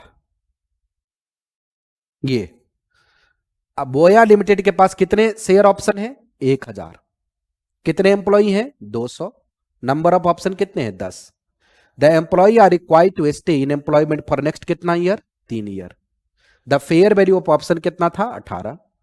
आपको लग रहा था 90% एम्प्लॉई आपका काम करेगा, लेकिन दूसरे ईयर में जाके आपने कैंसिलेशन कर दी और जब कैंसिलेशन की उस समय मार्केट प्राइस कितनी थी 15 रुपए, फेयर वैल्यू कितनी थी 12 रुपए और पेमेंट आपने कितना किया 13.5 रुपए। तो फेयर वैल्यू से ऊपर जितना पेमेंट कर दी आपने वो सारा आपका नुकसान हो गया। बोलिए, there were only 190 employee in the employment till time, अभी 190 एम्प्लॉय। तो पहले ईयर में जो आप खर्चा बुक करेंगे वो तो आप 90% के हिसाब से बुक करेंगे, आपने कर दिया, सारा खर्चा रिकॉग्नाइज हो गया। दूसरे ईयर में आपके पास 190 एम्प्लॉय बने, 34,20,000 खर्चा हो रहा था। अब कोई वेस्टिंग पीरियड है ही नहीं क्योंकि कैंसिल हो गया, तो जो खर्चा पिछले ईयर में रिकॉग्नाइज हो उतना हटा के बाकी सारा खर्चा इस साल में डाल दीजिए। अब आपको सेटलमेंट की एंट्री करनी पड़ेगी। कैसे करेंगे? एसबीपी रिजर्व डेबिट करेंगे आप किस वैल्यू से? फेयर वैल्यू से। आज की फेयर वैल्यू कितनी है? 12। देखो ना, फेयर वैल्यू कितनी है? 12। पेमेंट आपने कितनी कर दी? 13.5। तो पेमेंट की एंट्री कर दी हमने 13.5 रुपए से। बोलो ना हाँ या ना। आपने पेमेंट की एंट्री कितने से कर दी? 13.5 रुपए से। अब जो रिमेनिंग फिगर रह गया वो सब कहां चला गया? प्रॉफिट एंड लॉस में। अगर आपको डिटेल एंट्री करनी है तो डिटेल एंट्री भी मैंने करवा दी थी। डिटेल एंट्री आप ईयर वाइज इस तरीके से करेंगे और लास्ट ईयर में जो भी एसबीपी रिजर्व रहेगा उसको कहां ट्रांसफर कर देंगे? Retained earning. तो ये था हमारे पास में डिस्कशन इक्विटी सेटल्ड प्लान का। अब आ गया cash settled share based payment. Cash settled share based payment में मैंने आपको एक पॉइंट बताया था कि इसमें अलग से बहुत कुछ सीखने की जरूरत नहीं है। पहली बात तो यहां पे ये है कि आपको शेयर में पेमेंट नहीं मिलेगा, शेयर के बेसिस पे कैश कैलकुलेट होगी और पेमेंट मिलेगा। मतलब बेस शेयर ही रहेगा लेकिन पेमेंट किस में मिलेगी? कैश में। यहां क्या एम्प्लॉय अगर मांगने शेयर आ जाए तो शेयर मिलेगा? नहीं, क्योंकि ये कैश प्लान है। क्या मिलेगा? कैश। अब कैश प्लान के लिए आपको दो बातें ध्यान देनी। एक है कि आप पास्ट परफॉर्मेंस के लिए दे रहे हैं, यानी फ्यूचर का कोई कंडीशन अटैच नहीं। अगर फ्यूचर का कोई कंडीशन अटैच नहीं है तो रिकॉग्नाइज कीजिए grant date fair value is expense immediately. Grant date की फेयर वैल्यू को इमीडिएट खर्चा बुक कर डाले, सारे खर्चे ग्रांट डेट पे ही बुक कर दें। बात समझ में आई? बोलो हाँ या ना। लेकिन ग्रांट डेट के बाद भी अगर आपने उसको समय दिया है कि तुम एक्सरसाइज कर सकते हो 3 साल, 4 साल, 5 साल, तो हर साल के एंड में आपको फेयर वैल्यू से उसको कंपेयर करना पड़ेगा और जो भी डिफरेंस होगा वो पीएल में जाएगा, क्योंकि लाइबिलिटी है और लाइबिलिटी का सेटलमेंट डिफरेंस कहां जाता है? पीएल में। जिस ईयर में आप एक्सरसाइज करेंगे लाइबिलिटी को डेबिट करेंगे और पेमेंट को क्या कर देंगे? क्रेडिट। अगर इसमें फ्यूचर में वेस्टिंग पीरियड लगा, मतलब कंडीशन लगा है, तो इसका मतलब ग्रांट डेट पे कोई खर्चा रिकॉग्नाइज नहीं होगा। फिर वेस्टिंग डेट पे, वेस्टिंग पीरियड में आप खर्चा रिकॉग्नाइज करेंगे लेकिन खर्चे के कैलकुलेशन के लिए आप ईयर एंड की फेयर वैल्यू निकालेंगे। ध्यान देना, जो इक्विटी प्लान होता है उसमें सिर्फ ग्रांट डेट की फेयर वैल्यू खर्चा रिकॉग्नाइज होता है, बट लाइबिलिटी प्लान में हर साल के एंड में फेयर वैल्यू निकलती है और जो फेयर वैल्यू निकलेगी उसके बेसिस पे खर्चा रिकॉग्नाइज होगा। एक्सरसाइज पीरियड में अगर कोई आपको एक्स्ट्रा पेमेंट बन गई, जैसे आपने 2 साल 3 साल एक्सरसाइज पीरियड दे दिया, तो वहां पे खर्चा बढ़ रहा होगा या घट रहा होगा, तो वो आप सेटलमेंट डिफरेंस रिकॉग्नाइज करते रहेंगे। जो पेमेंट करेंगे वो पेमेंट करके क्या कर देंगे? खत्म। तो यहां पे भी मैंने आपको दो एग्जाम्पल कराए थे। एक एग्जाम्पल था अपने पास में 7। आइए एग्जाम्पल नंबर 7।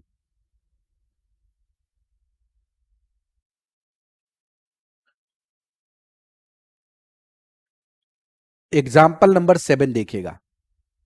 ये 10,000 एसएआर दिया हमने एम्प्लॉय को और 10 एसएआर किस में सेटल होगा? कैश में। ऑप्शन प्राइसिंग मॉडल यूज करके इसकी फेयर वैल्यू कितनी आई थी? 100। SAR can be exercise at any time till 31 मार्च, कभी भी कर सकते हैं। और ये वेस्ट क्या हो रहा था? इमीडिएटली, मतलब कोई फ्यूचर में वेस्टिंग कंडीशन नहीं। तो ऐसे केस में ग्रांट डेट की फेयर वैल्यू आप इमीडिएट खर्चा बुक कर देंगे और उसके बाद जो भी चेंजेज आते रहेंगे उस चेंजेज को आप क्या बुक करते रहेंगे? इनकम और एक्सपेंस। यानी अगर कम हो गया तो रिवर्स कर देंगे, ज्यादा हो गया तो क्रिएट कर देंगे और आखिरी डेट पे पेमेंट की क्या लगा देंगे? एंट्री। बोलिएगा हाँ या ना। ताकत लाओ आवाज में। अब मैं चलता हूं, एक और क्वेश्चन था हमारे पास में और ये तो थोड़ा अच्छा क्वेश्चन भी है। Example number 6। क्योंकि यहां पे पहले ईयर और दूसरे ईयर में फेयर वैल्यू पे खर्चा बुक होगा, तीसरे ईयर में फेयर वैल्यू पे खर्चा भी बुक होगा और इंट्रिंसिक वैल्यू पे जो ऑप्शन एक्सरसाइज करेगा उसकी पेमेंट भी हो जाएगी। तो यहां पे क्वेश्चन में ये लिखा है कि आपका जो एम्प्लॉय एक्सरसाइज हुआ, देखिए at the end of year 3 100 employee exercise the SAR. जो एम्प्लॉय एसएआर एक्सरसाइज करेगा, कितना एक्सरसाइज करेगा? 100। तो 100 इंटू एक एम्प्लॉय को कितना आप दे रहे हैं? ऑप्शन 80 दे रहे हैं और इनटू में इंट्रिंसिक वैल्यू कितनी? 15। क्योंकि पेमेंट किस पे होती है? इंट्रिंसिक वैल्यू पे। खर्चा किस पे रिकॉग्नाइज होता है? फेयर वैल्यू पे। बोलो हाँ या ना। ऐसे ही दूसरे साल में जो पेमेंट निकलेगी, 120 एम्प्लॉय ले गया तो 120 इंटू 80 इंटू 20। बात समझ में आई? अब वेस्ट कितने एम्प्लॉय का हुआ था बताइए, कितने एम्प्लॉय का वेस्ट हुआ था आपके पास में? 400 माइनस 30 माइनस 40 80 30 110, मतलब आपके पास 290 एम्प्लॉय वेस्ट हुआ था। बोलो, 290 में से 100 इधर गया, 120 इधर गया, 220 गया तो 70 बच गया। तो 70 एम्प्लॉय इंटू 80 ऑप्शन इंटू में 24 रुपए। आखिरी ईयर में पूरा एक्सरसाइज हो गया, इसलिए फेयर वैल्यू नहीं दिया, क्योंकि कुछ बचा ही नहीं, तो आप खर्चा बुक किसको करेंगे? बात समझ में आई? तो यहां पे आपको पहले 3 ईयर में खर्चा रिकॉग्नाइज करना था। अब मैंने यहां पे लेजर इसलिए बना के दिखाया ताकि बात बेहतर समझ आए। मैंने आपको क्लास में जर्नल एंट्री करवाई है, क्लास में मैंने क्या करवाई थी? Journal entry. बट यहां पे लेजर बना के समझाया है ताकि आपको समझ बेटर आए। जैसे यहां देखिए, पेमेंट चली गई 100 इंटू 80 इंटू 15, जो लाइबिलिटी बच गई उसको मैंने फेयर वैल्यू पे दिखा दिया। बोलिए, बाकी जो डिफरेंस आ गया किस में डाल दिया? एम्प्लॉय बेनिफिट एक्सपेंस में। फिर दूसरे ईयर में पेमेंट हो गई, उसको इंट्रिंसिक वैल्यू पे दिखा दिया। जो लाइबिलिटी बच गई उसको फेयर वैल्यू पे दिखा दिया, डिफरेंस कहां डाला दिया? Employee benefit expense. तीसरे ईयर में सारा पेड हो गया, सेटलमेंट डिफरेंस कहां गया? पीएल में, क्योंकि लाइबिलिटी का सेटलमेंट डिफरेंस हमेशा कहां जाता है? Profit and loss. क्या ये बात क्लियर है? बोलो ना हाँ या ना। तो लाइबिलिटी प्लान में इतना ही है, इसमें कोई ज्यादा झंझट नहीं है। अगर लाइबिलिटी में भी कोई वेस्टिंग कंडीशन चेंज हो जाए, वेस्टिंग पीरियड, तो वही पुराना वाला कॉन्सेप्ट आप अप्लाई करेंगे जो क्वेश्चन में भी कराया था। ऑल्टरनेटिव सेटलमेंट स्कीम, इसमें देखना पड़ेगा सेटलमेंट का चॉइस किसके पास है, एंटिटी के पास या एम्प्लॉय के पास। अगर एंटिटी के पास है तो मैंने आपको यहां बताया, क्या present obligation to pay cash है, क्या present obligation to pay cash नहीं है? क्योंकि अगर present obligation to pay cash है तो आपको लाइबिलिटी की तरह काउंट करना पड़ेगा, और नहीं है तो फिर इक्विटी की तरह काउंट करना पड़ेगा। मतलब इसमें सीखने की जरूरत नहीं है तो लाइबिलिटी की तरह, नहीं है तो इक्विटी की तरह। बस ये डिसाइड करना है कि प्रेजेंट ऑब्लिगेशन टू पे है या पे नहीं है। अगर पास्ट प्रैक्टिस कैश सेटलमेंट की हो तो ऑब्लिगेशन आ जाएगी, अगर स्टेटेड पॉलिसी कैश सेटलमेंट की हो तब भी आ जाएगी, अगर लीगल प्रोहिबिशन हो कि आप शेयर इशू कर ही नहीं सकते तो कैश ही पे करना पड़ेगा। तो अगर ये केसेज है तो ऑब्लिगेशन मान लीजिए और अकाउंटिंग एसएआर का कर दीजिए। अगर no present obligation to pay cash है, नो पास्ट प्रैक्टिस है, नो स्टेटेड पॉलिसी है, नो लीगल रिस्ट्रिक्शन है, तो कंपनियां शेयर ही इशू करेंगी, क्योंकि शेयर इशू करके रिसोर्स डिप्लेट होने से बचता है ड्यूरिंग वेस्टिंग पीरियड। फिर आप इसमें चेक करेंगे एट एक्सरसाइज डेट, 3 बातें हो सकती है। अगर इक्विटी आपने इशू कर दिया तो कोई अकाउंटिंग नहीं, इक्विटी की अकाउंटिंग हुई, इक्विटी कर दिया। अगर कैश में सेटल किया तो आप एसबीपी रिजर्व डेबिट टू क्या कर देंगे? बैंक बाईबैक हो जाएगा शेयर का। बोलिए। और अगर आपने हायर का कर दिया तो हायर में आपके पास में extra amount recognized as expense. अगर एम्प्लॉई के पास राइट है तो अदर देन एम्प्लॉय, अगर आपके पास काउंटर पार्टी के पास राइट है तो देखना पड़ेगा अदर देन एम्प्लॉय है या विद एम्प्लॉय है। अगर अदर देन एम्प्लॉय है तो आप क्या कैलकुलेट करेंगे? Fair value of good services, calculate करेंगे value of liability of any, और इक्विटी का मतलब क्या होगा? Step 1 minus step 2। लेकिन अगर आपके पास में ऑप्शन एम्प्लॉय के साथ है, जो ये वाला पॉइंट सबसे ज्यादा इंपॉर्टेंट होता है एग्जाम के एंगल से, तो आप ग्रांट डेट पे कैलकुलेट करेंगे इक्विटी है या इक्विटी नहीं है। ये कैलकुलेशन कैसे होती है ग्रांट डेट पे? ग्रांट डेट पे कैलकुलेट करने के लिए आप पहले ये देखेंगे कि अगर एम्प्लॉय ने शेयर लिया तो उसको टोटल कितना मिलेगा, अगर एम्प्लॉय ने कैश लिया तो उसको टोटल कितना मिलेगा। अगर कैश वाला पोर्शन इक्विटी वाले पोर्शन से कम है तो डिफरेंस का फिगर क्या हो जाएगा? इक्विटी। वेस्टिंग पीरियड में आप लाइबिलिटी को लाइबिलिटी की तरह बुक करेंगे, इक्विटी को इक्विटी की तरह बुक करेंगे। एक्सरसाइज डेट पे आपको देखना पड़ेगा, उसने अगर शेयर लिया होगा तो लाइबिलिटी को रिजर्व में ट्रांसफर करके शेयर इशू कर देंगे, और अगर उसने कैश लिया होगा तो लाइबिलिटी को पे कर देंगे और जो एसबीसी रिजर्व है उसको रिटेन अर्निंग में ट्रांसफर कर देंगे। बात समझ में आई? अब इसके ऊपर हमारे पास था example number 8।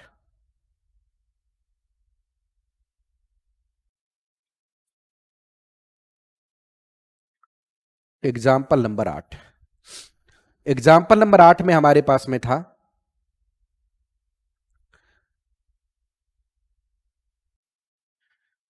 One condition of completing 3 year service right to payment cash अगर लेंगे कितने शेयर, 3000 शेयर लेंगे तो कितने मिलेंगे, 3600 शेयर।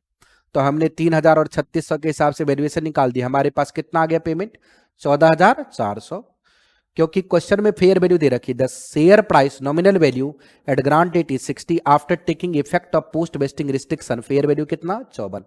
तो अगर शेयर इशू करोगे तो रिस्ट्रिक्शन रहेगा, कैश में तो कोई रिस्ट्रिक्शन होता नहीं, इसलिए कैश की फेयर वैल्यू कितनी हो गई 60, शेयर की फेयर वैल्यू कितनी हो गई 54, ये 14000 कितना आ गया 400। स्टेटमेंट ऑफ एक्सपेंसेज हमने निकाल दिए, क्योंकि लाइबिलिटी हर एंड के फेयर वैल्यू के हिसाब से चलेगी, वो निकाल दिया आपने। इक्विटी तो ग्रांट डेट के फेयर वैल्यू के हिसाब से बुक हो जाती है, बोलो यस और नो।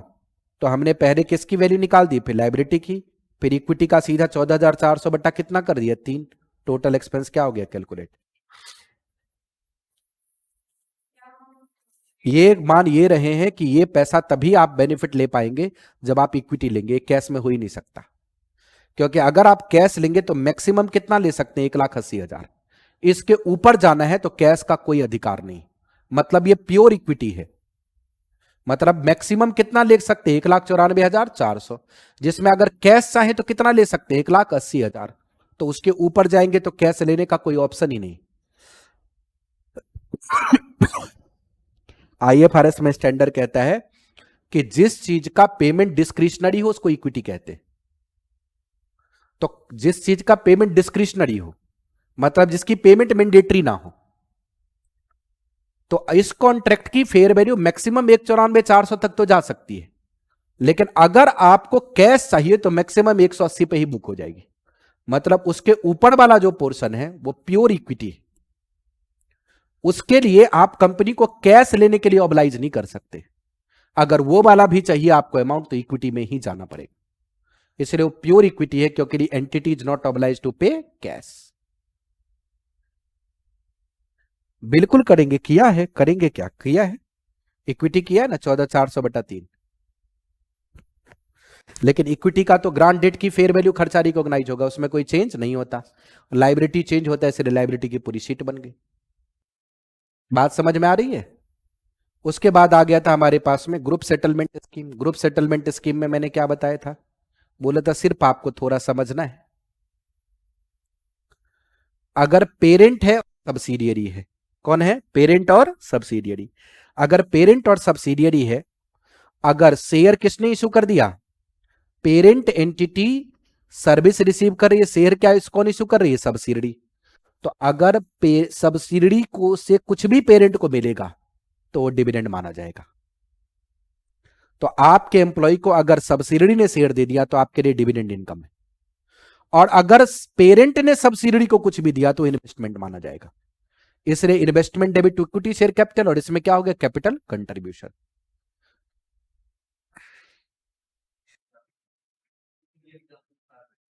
नहीं, वो तो मैंने ये बताया था कि पहले सब्सिडियरी कंपनी से होल्डिंग ने लोन ले लिया और बाद में ये कह दिया कि इस लोन को वापस नहीं करना, इसलिए कैपिटल रिजर्व में ट्रांसफर कर दिया।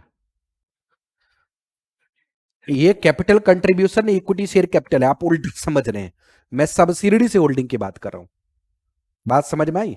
तो अगर सब्सिडियरी से लोन लेके आप कैपिटल रिजर्व में ट्रांसफर करते हैं तो डिपार्टमेंट ये सवाल उठा सकता है कि ये लोन नहीं, ये डिविडेंड था, टैक्स दो। यहां पे जाके मसला फंसेगा, क्योंकि ऐसा कौन सा लोन है जो लोन लाने के बाद में वापस नहीं गया, मेरी बात समझ में आ रही, और आप कैपिटल रिजर्व में डाल करके पैसा टैक्स का खा गए। ये सब्सिडी, इसीलिए ये स्टैंडर्ड सब्सटेंस में कहता है। अब जो अकाउंटिंग स्टैंडर्ड पे उसने सवाल पूछा था, अकाउंटिंग स्टैंडर्ड में ऐसे पॉइंट्स है नहीं। इस स्टैंडर्ड का सब्सटेंस तो ये कहता है कि सब्सिडी से अगर आप कुछ भी ले रहे हो जिसका रीपेमेंट शेड्यूल नहीं है तो वो डिविडेंड इनकम ही माना जाएगा। अब वो क्या कह रहा था, देखिए हमने लोन किससे लिया, सब्सिडी से। किसने लिया, होल्डिंग कंपनी ने। पेरेंट ने सब्सिडी से लोन लिया, लोन दिखा दिया, कोई दिक्कत नहीं है। आप लोन का अगर रीपेमेंट शेड्यूल दिखाओ तो दिक्कत नहीं, लेकिन आपने कह रहा नहीं अभी रीपेमेंट नहीं करना, इसलिए उठा करके कैपिटल रिजर्व में डाल दिया। तो इसका तो मतलब यह है कि आप पूरा का पूरा टोपी घुमा रहे हैं। आपने पैसा ले लिया, पैसा यूज कर लिया, लेकिन इनकम ना दिखे इसलिए उसका कैपिटल रिजर्व में डाल दिया, तो डिविडेंड पे टैक्स का वायलेशन हो गया। अगर होल्डिंग सब्सिडी को देती तो हम उसको इन्वेस्टमेंट मान सकते थे, लेकिन उस केस में भी कैपिटल रिजर्व के बजाय कैपिटल कंट्रीब्यूशन में ट्रांसफर होगा, तो सवाल वहां भी उठ जाएगा तब भी। बात समझ में आई? फिर मैंने आपको एक पॉइंट लिखाया था कि कब शेयर बेस्ड पेमेंट को आप इंट्रिंसिक वैल्यू पे बुक कर सकते हैं। नॉर्मली सारे के सारे शेयर बेस्ड पेमेंट किस पे बुक होते हैं? फेयर वैल्यू पे। बट एक सिचुएशन है जब आप इंट्रिंसिक वैल्यू लगा सकते हैं, ये स्टैंडर्ड में ही पैराग्राफ दे रखा है। In extremely rare circumstances when fair value cannot be measured reliably, then use intrinsic value for recognizing share based payment reserve. If intrinsic value is used, तो ध्यान रखना हर साल के एंड में इंट्रिंसिक वैल्यू कैलकुलेट करनी पड़ेगी। फेयर वैल्यू तो grant date वाली होती है, बट इंट्रिंसिक वैल्यू अगर यूज करना पड़ा तो हर साल के एंड में आपको कैलकुलेट करनी पड़ेगी। मतलब हर साल के एंड में शेयर की फेयर वैल्यू निकालो, उसमें से एक्सरसाइज प्राइस घटा के इंट्रिंसिक वैल्यू निकालो। अगर इंट्रिंसिक वैल्यू का यूज करना पड़ा तो, नहीं करना पड़ा तो in general case always use fair value. बात समझ में आई? हाँ या ना? चलिए अब मैं थोड़ा ये 2-4 क्वेश्चन जो हमारे पास इंपॉर्टेंट थे उसका भी आपको रिवीजन करवा देते। ये क्या हो गया?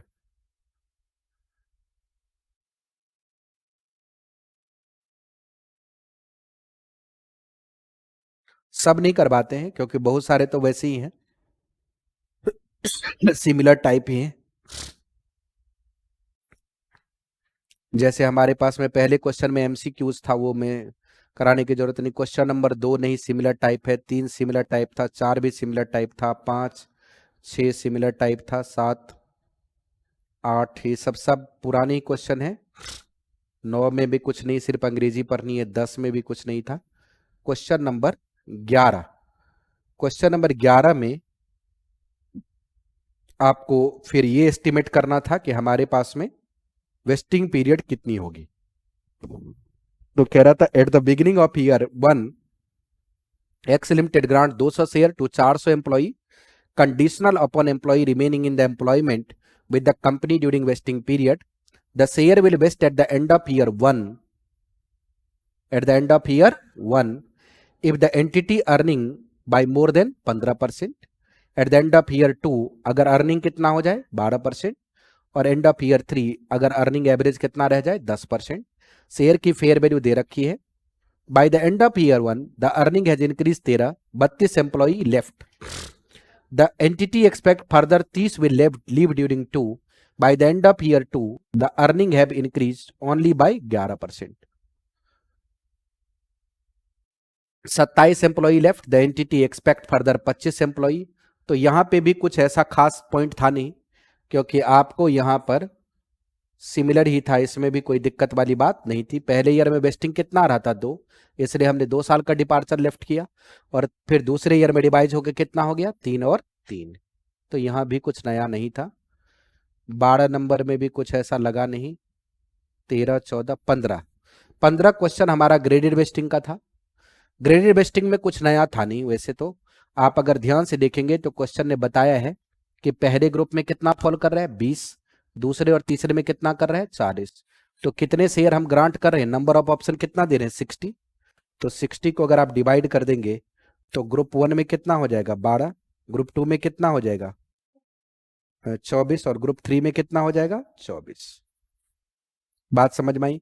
सबकी अलग अलग फेयर दे वैल्यू दे रखी है, डिपार्चर दे रखा है, तो आपको अलग अलग खर्चे की क्या करनी है कैलकुलेशन। ये मैंने कैलकुलेशन करवा दिया था आपको। उसके बाद हमारे पास कौन सा आया था क्वेश्चन नंबर 16। क्वेश्चन नंबर 16 भी बहुत सिंपल था। कह रहा है entity A run copper mining business, entity A has year 31 March dividend declared on the share accrued. Dividend वगैरह से कुछ लेना देना नहीं होता। If the condition met the employee will receive share together with the dividend that have been declared on those shares. The entity estimate on 1 April 2020 its share fair value कितना 10, grant date fair value कितनी है 10। Entity ए prepare annual financial statement, 1 अप्रैल को estimate किया 800 share waste होगा। Eight the end of 31 मार्च 21 780, और 31 मार्च 22 750, और 31 March 23 कितना 750। तो आपके पास में जो ग्रांट डेट का है वो तो आएगा नहीं, उसके पहले ईयर के एंड वाला और दूसरे ईयर के एंड वाला आएगा। बोलो यस और नो। कह रहा है 1 अप्रैल 20 को as part of long term incentive scheme entity A provisionally awarded sales employee 1000 entity A share receivable on 31 March 23। Explain accounting treatment for the above share based payment award on satisfaction of the condition that sales employee must remain in employment till 31 March 2023। The requirement to retain employee service condition and was not reflected in the fair value of the share awarded.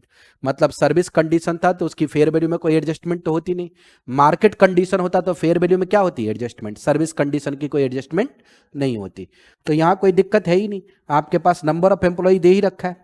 कितना है पहले year में 780, दूसरे में 750, तीसरे में भी actual कितना 750।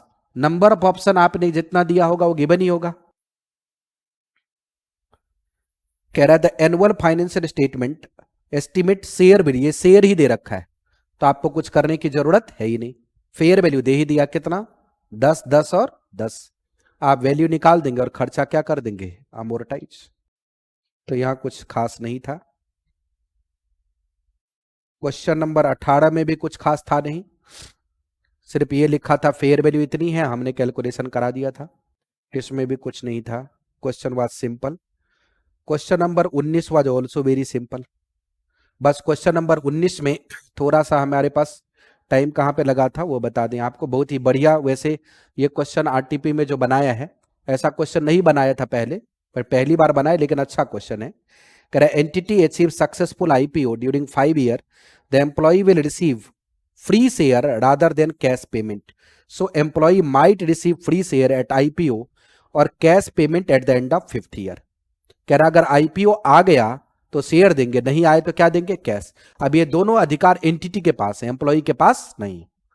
कह रहा है नंबर ऑफ नो, कोई एम्प्लॉई छोड़ के नहीं जाएगा, सब नालायक है जो आगे आपके यहां बैठ गया, कहीं कोई काम नहीं मिलने वाला इसको।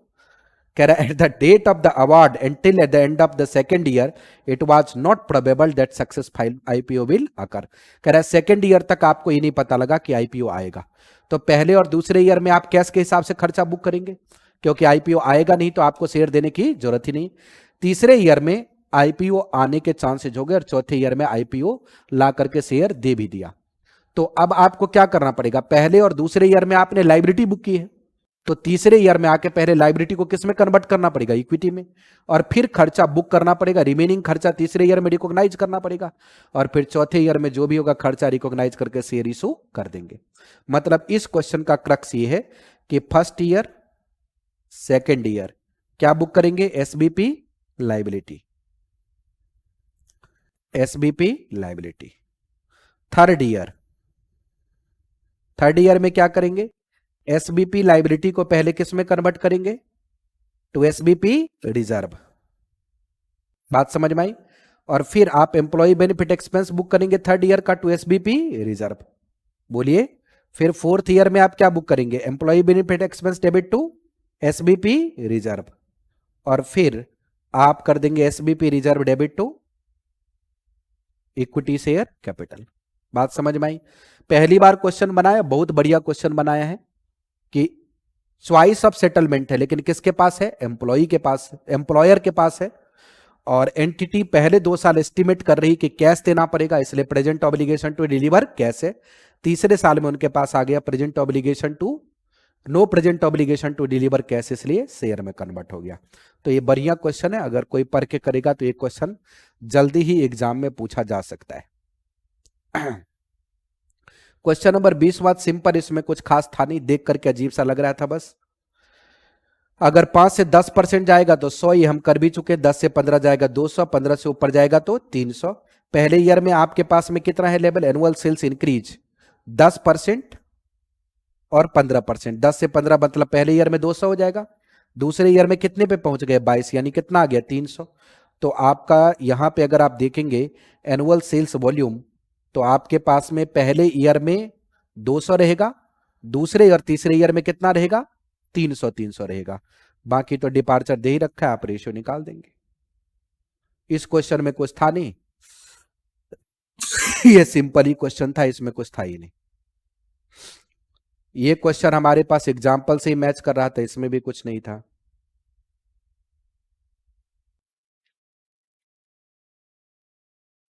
इस क्वेश्चन में भी नया कुछ नहीं था, बस इसमें मैंने ये बताया था कि यहां पे ट्रीटमेंट दे दिया कैलेंडर ईयर के हिसाब से, खर्चा पूछ दिया अकाउंटिंग ईयर के हिसाब से। तो पहले कैलेंडर के ईयर के हिसाब से खर्चा निकाल लो और फिर अकाउंटिंग ईयर के हिसाब से डिवाइड कर दो। तो ये लेबर बनाने वाला काम है, बट इस क्वेश्चन ट्रिकी जरूर कर दिया था क्योंकि बच्चों ने धराधर एंट्री कर दी। तो आपको 3 साल का खर्चा निकाल के 4 साल में बुक करना था, क्योंकि कैलकुलेशन किसके हिसाब से, कैलेंडर ईयर, और अकाउंटिंग किसके हिसाब से, फाइनेंशियल ईयर। तो मैंने खर्चे निकाल को डिवाइड कर दिए थे और कुछ नया नहीं था इस क्वेश्चन में, प्लेन था, नयापन कुछ नहीं था। ये वाला क्वेश्चन अब की बार भी आया था, अभी मई 2025 एग्जाम में भी आया था। तो इस क्वेश्चन में क्या है कि पहले कह रहा है कि नॉर्मल ट्रीटमेंट कर दो, बाद में कह रहा है कि अगर सेकेंड ईयर में हमारा अवार्ड चेंज हो जाए तो कॉन्ट्रैक्ट मॉडिफाई कर दिया, वेस्टिंग पीरियड रिड्यूस हो गया तो रिड्यूस्ड वेस्टिंग पीरियड में खर्चा बुक कर दो। इस वाले क्वेश्चन में नयापन कुछ है नहीं, सेम है। इस वाले क्वेश्चन में भी कुछ नयापन नहीं था। ये वाला क्वेश्चन हम ऑलरेडी एग्जाम्पल में ही कर चुके थे। इस वाले क्वेश्चन में भी कुछ नयापन नहीं है। ये सब मॉडिफिकेशन ऑल्टरनेट क्या कहते हैं, एम्प्लॉय के चॉइस वाला क्वेश्चन था। यहां पे एक क्वेश्चन था जो आपको इंट्रिंसिक वैल्यू पे करनी थी। तो ये आपका कॉन्ट्रैक्ट साइन हुआ था 1 जुलाई 2019 को, बोलिए, और एक कॉन्ट्रैक्ट कंक्लूड कब हुआ, 31 मार्च 2021 को, यानी 33 महीने का कॉन्ट्रैक्ट है। तो पहले तो यहाँ पे वेस्टिंग पीरियड मंथ में है, एक तो ये दिक्कत है। ग्रांट डेट की फेयर वैल्यू गिवन नहीं है, इसलिए आपको क्या यूज करना पड़ा, इंट्रिंसिक वैल्यू। और जब आप इंट्रिंसिक वैल्यू यूज करेंगे तो आप हर साल की इंट्रिंसिक वैल्यू अलग अलग निकालेंगे, बोलिए। तो पहले साल के एंड में फेयर वैल्यू कितनी दे रखी है क्वेश्चन में, 186, और आपकी एक्सरसाइज प्राइस कितनी थी, 120, इसलिए इंट्रिंसिक वैल्यू कितनी आ गई, 66। ये जो एक्सेप्शन है उसके ऊपर कॉन्सेप्ट आ गया। दूसरे ईयर में फेयर वैल्यू कितनी है, 208, और एक्सरसाइज प्राइस कितनी, 120। तीसरे ईयर में 160 और कितना हो गया, 40। बाकी लेटेस्ट लगा के आंसर कर दिया। इसमें बस इतना ही ध्यान रखना था आपको कि यहाँ ग्रांट डेट की फेयर वैल्यू नहीं है तो क्या लेनी पड़ेगी, इंट्रिंसिक वैल्यू। और अगर आप इंट्रिंसिक वैल्यू लेंगे, क्या लेंगे, इंट्रिंसिक वैल्यू, तो हर साल के एंड की कैलकुलेशन अलग करनी पड़ेगी। ये एक्सेप्शनल पैराग्राफ पे बहुत ही बढ़िया क्वेश्चन बनाया। हाँ, उसके बाद ये वाला क्वेश्चन फिर कुछ नया है नहीं, इसमें कुछ दम ही नहीं है। इस वाले क्वेश्चन में भी नया नहीं, पुराना क्वेश्चन ही रिपीट हो गया है। और इधर के भी जो भी क्वेश्चन है उसमें कुछ नयापन नहीं था। तो शेयर बेस्ड पेमेंट में, हाँ बोलिए,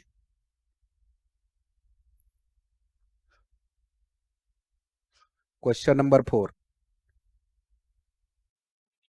क्वेश्चन नंबर 4 में यहां लिखा है 13 रुपए ओरिजिनल कॉन्ट्रैक्ट की रिवाइज फेयर वैल्यू, नए की 15। तो 15 माइनस 13 कितना हो गया, 2 रुपए। 2 रुपए एक्स्ट्रा खर्चा बुक कर दो।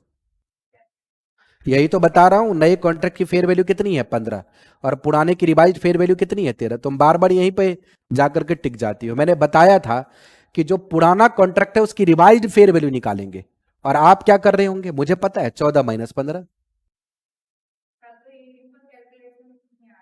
कैलकुलेशन कैसे नहीं, 2 रुपए तो आ गई। तो 2 रुपए आ गए तो अब नंबर जो ऑप्शन है उससे मल्टीप्लाई करना पड़ेगा ना। ये है ना 30,300, पर शेयर 2 रुपए बढ़ेगा ना। तो number of share estimated to vest कितना है, 30,300। तो 30,300 इंटू 2 कर दो और उसका आधा बुक कर दो। यही तो किया होगा नीचे, नहीं किया है, ये तो किया, 30,300 इंटू 2 इंटू 1/2। और तो अब आ गया ना यहाँ पे 30,420 हो गया ना। तो जितना शेयर बदलेगा उतना ही तो कैलकुलेट होगा। वो तो 2 रुपए पर शेयर बढ़ा, तो नंबर ऑफ शेयर जितने चेंज होंगे उतनी वैल्यू चेंज होती जाएगी। बात समझ में आई। तो शेयर बेस्ड पेमेंट एग्जाम के एंगल से एक बढ़िया इंपॉर्टेंट सा टॉपिक है। नॉर्मली अगर हर बार नहीं भी कह सकते हैं तो आप ये कह सकते हैं 80% टाइम इसकी फ्रीक्वेंसी है। ये क्वेश्चन एग्जाम में इसके आते रहते हैं, और मुश्किल चैप्टर है भी नहीं, आप आराम से इसको कवर कर सकते हैं। तो इसका रिवीजन मुझे लग रहा है सफिशिएंट है। बहुत बहुत धन्यवाद।